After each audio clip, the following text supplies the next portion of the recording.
শুধু তোমার জন্য। কতবার যে আমি তোমাকে স্পর্শ করতে গিয়ে গুটিয়ে নিয়েছি হাত, সে কথা আমার ঈশ্বর জানেন। তোমাকে ভালোবাসার কথা বলতে গিয়েও কতবার যে আমি সে কথা বলিনি, সে কথা আমার ঈশ্বর জানেন।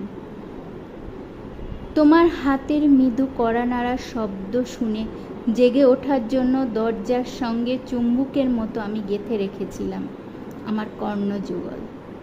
তুমি এসে আমাকে ডেকে বলবে, এই ওঠো, আমি আমি আর আমি এ কি শুনলাম? এমত উল্লাসে নিজেকে নিক্ষেপ করব তোমার উদ্দেশ্যে। কতবার যে এরকম একটি দৃশ্যের কথা আমি মনে মনে কল্পনা করেছি, সে কথা আমার ঈশ্বর জানেন। আমার চুল পেকেছে তোমার জন্য, আমার গায়ে জ্বর এসেছে তোমার জন্য। আমার ঈশ্বর জানেন আমার মৃত্যু হবেও তোমার জন্য। তারপর অনেক দিন পর একদিন তুমিও জানবে আমি জন্মেছিলাম তোমার জন্য, শুধু তোমার জন্য।